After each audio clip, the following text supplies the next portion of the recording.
Jadi Pak Harli, saya mau tegaskan ya, sampai saat ini, sampai detik ini, penyidik dari Kejaksaan Agung belum menemukan indikasi suap ataupun gratifikasi ataupun fraud terhadap mantan Menteri Perdagangan Thomas Lembong. Saya ingin Anda menjawab itu.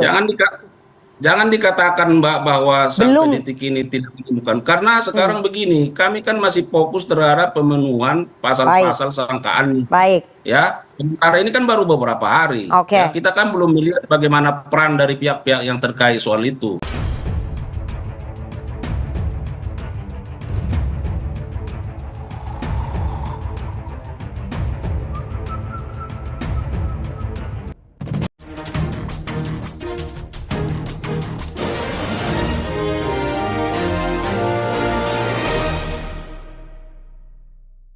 Selamat pagi para netizen dimanapun kita berada, salam inspirasi bagi kita semua. Ini menarik lagi ya, pakar pidana sudah banyak yang mengatakan bahwa kejaksaan itu keliru ya, tetapkan Tom Lembong ya jadi tersangka. Karena kebijakan itu tidak bisa dikriminalisasi begitu kan ya. Artinya apa? Kalau ada diskriminalisasi begitu bahwa hal-hal kayak begituan, ya ini gimana? Ini kan masalah regulator.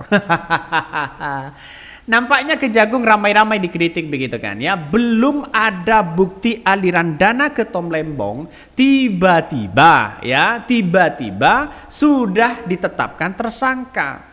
Sudah Tom Lembong hanya memberikan regulator begitu, kebijakan di situ begitu. Tiba-tiba sudah jadi tersangka. Setelah ditanya, masih akan mencarikan pasal-pasal yang kemudian bisa mentersangkakan dan bisa menjerat ya Tom Lembong. Apakah ini ada dikriminalisasi begitu kan ya? Iya, kalau ada kriminalisasi, saya kira ini ada pesanan begitu kan ya, kalau hal-hal kayak begituan. Jadi artinya apa? Banyak masih bertanya-tanya begitu kan ya, masyarakat apakah ini ada pesanan soal-soal kasus begituan. Jadi saya agak lucu begitu melihat hal-hal kayak begituan.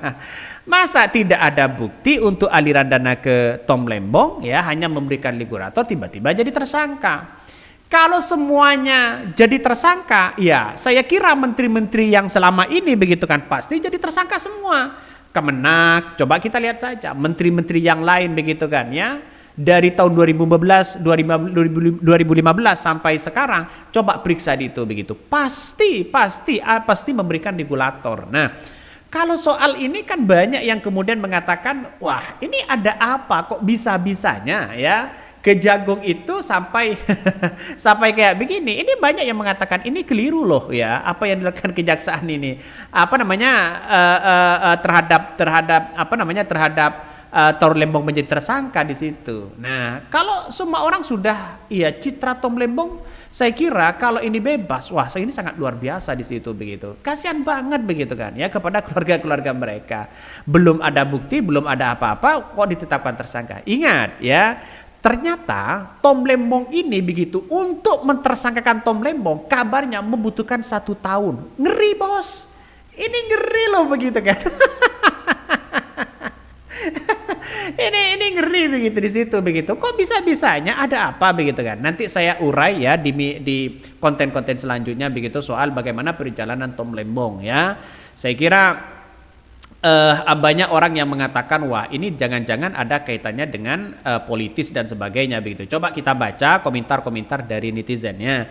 Kejaksaan Agung setelah diganti presiden bukannya makin bagus, malah semakin jeblok. Ini komentar-komentar dari netizen. Nah, baru diomongin ketahuan juga, belum terbukti sudah menyandang tersangka. Mirip yang memimpin ya Peggy Setiawan dalam kasus pembunuhan Vina Cirebon. Hancur. Ini komentar dari netizen, hancur ya. Ini baru ngumpulin bukti-bukti, kenapa sudah ditahan mas bro? Kalau bukti-bukti kuat sudah di tangan, silahkan ditahan mas bro. Jangan cuma ditahan ya, digebukin juga monggo. Kalau caranya seperti ini kan kelihatan banget kasus pesanan. Ini komentar-komentar netizen loh begitu kan ya. Banyak sekali pro dan kontra di situ. Nah, pada kenyataannya saya melihat agak lucu juga begitu kan ya. Kalau ada kasus misalnya aliran dana atau fee kepada Tom Lembong, silahkan diproses hukum. Saya pribadi begitu kan berterima kasih kepada Kejagung ya atau Kejaksaan Agung di situ. kalau ada aliran dana dan bukti-bukti yang ada. Tapi kalau tidak ada bukti-bukti yang ada, ini logikanya gimana begitu kan? Jangan begitulah kawan ya. Pak Prabowo jangan diamlah sebagai seorang presiden ya. Kalau ada alat bukti silakan saya apresiasi. Tapi kalau belum ada bukti, alat bukti, ya terkesan kejaksaan ini ya, Kejagung ini ya terkesan ada nuansa bersifat politis ya. Jadi masa iya ditangkap dulu baru dijadikan pasal? Kok dicari pasalnya kok kayak gitu begitu kan? Kan ngeri negara kita kalau soal-soal kebegituan. Coba kita baca ya dari pengamat ini. Biar masyarakat Indonesia tahu nih. Pakar pidana ya, kejaksaan keliru tetapkan Tom Lembong tersangka. Kebijakan tak bisa dikriminalisasi ya. Coba kita baca. Pakar hukum ya pidana Abdul Fikar menilai Kejaksaan Agung keliru menetapkan mantan Menteri Perdagangan atau Mendak sebagai tersangka atas kasus korupsi impor gula. Jika alasannya kejaksaan menerapkan dan menangkap Tom Lembong itu karena kebijakannya, ya kemarin ya karena memberikan perizinan atau kebijakan mengenai apa dan sebagainya, maka menurut saya kejaksaan ini keliru. Karena apa? Karena kebijakan itu tidak bisa dikriminalkan ya. Demikian Abdul Fikar merespon penetapan Tom Lembong sebagai tersangka dalam kasus impor gula. Kebijakan itu bisa dipidanakan gitu ya, kebijakan itu adalah konsekuensi dari satu jabatan gitu. Ya kalau ini terus berlanjut seperti di bekas menteri, bekas dirjen ya, karena kebijakannya kemudian dipidanakan, orang nggak akan lagi mau jadi pejabat publik. Terus menurut Abdul Fikar, kasus yang dihadapi Tom Lembong harus menjadi pelajaran bagi semua pihak. Iya begitu kan.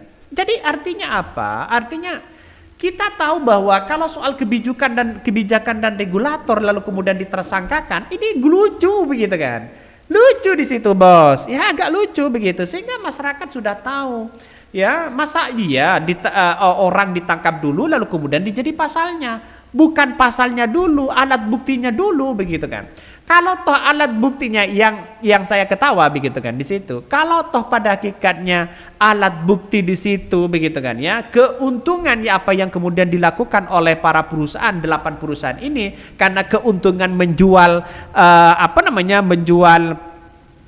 gula yang seharga 16, yang awalnya 13.000 dijual 16.000, itu kan hak perusahaan sebenarnya begitu kan ya, mau dengan harga yang berapa.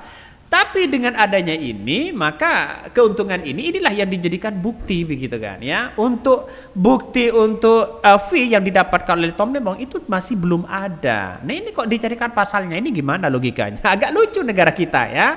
Ya Pak Prabowo nampaknya gimana ini begitu. Kecuali ya saya kira pelajaran yang menarik ke depan. Kecuali ada kecualinya. Memang kecuali bisa dibuktikan bahwa dari kebijakan itu dia mendapatkan sesuatu, mendapatkan uang umpamanya atau materi lain. Nah itu kan jelas artinya kebijakan itu didasari oleh motif yang lain, ekonomi motif atau mencari uang dan sebagainya. Iya. Jadi kalau 1 tahun 1 tahun ingin mendapatkan bukti-bukti apa yang dilakukan oleh Tom Lembong, padahal Tom Lembong ini begitu kan ya menjadi saksi 3 kali loh begitu kan soal masalah impor ini. Artinya apa? Artinya secara tidak langsung bahwa ya gimana begitu saya menyampaikan ini begitu kan. Agak lucu sih sebenarnya di situ. Makanya ini harus dikaji ulang ya. Saya apresiasi sekali kalau ada korupsi di situ begitu kan ya. Tapi kalau tidak ada korupsi ya kasihan lah begitu kan. Kepala Pusat Penerangan Hukum Kejaksaan Agung ya Kapus Penkum ya Kejagung, Harley Siregar mengatakan perbuatan yang dilakukan Tom Lembong diduga merugikan negara 400 miliar dalam kasus korupsi impor gula. Nah, 400 miliar itu rinciannya di situ begitu kan. Apakah dia memperkaya diri? Apakah dia memperkaya orang lain? Atau kebijakan-kebijakan yang dilakukan 400 miliar itu ya dimakan oleh atau ada gratifikasi. Nah ini yang harus kita rinci. Ya beda dengan penangkapan di KPK. Kalau KPK kan sudah ditangkap, sudah ada alat bukti. Wah ini buktinya disampaikan kepada publik. Ini nampaknya Kejagung dengan KPK ini berbeda penanganannya begitu kan. Agak lucu sih sebenarnya ini, agak lucu. Jadi saya kira ya kok ada orang ya misalnya ada punya kasus misalnya ditangkap dulu ya baru kemudian ya diadili dan kemudian dicari pasalnya. Ini kan ya di situ akan agak lucu begitu. Jadi gimana untuk susah untuk memberikan statement-statement apa begitu kan ya. Ya jalan satu-satunya adalah tergantung dari Pak Prabowo ya. Akan tetapi pada 2016 Menteri Perdagangan tersangka TTL memberikan izin persetujuan impor ya gula kristal mentah sebanyak 105.105 ton ya kepada PT AP untuk mengelola gula kristal mentah ya GKM menjadi gula kristal putih GKP ya. Ini yang kemudian dianggap salah begitu kan. Ada kerugian 400 miliar. Ya kita tunggu saja kerugiannya dalam segi apa. Coba kita rinci dulu apakah kerugian itu gara-gara mungkin begitu kan ya. Yang 400 miliar itu hasil dari 8 perusahaan atau bagaimana. Mungkin itu yang kami sampaikan ya, tonton terus channel Hodari Podcast Rakyat ini, jangan lupa di subscribe.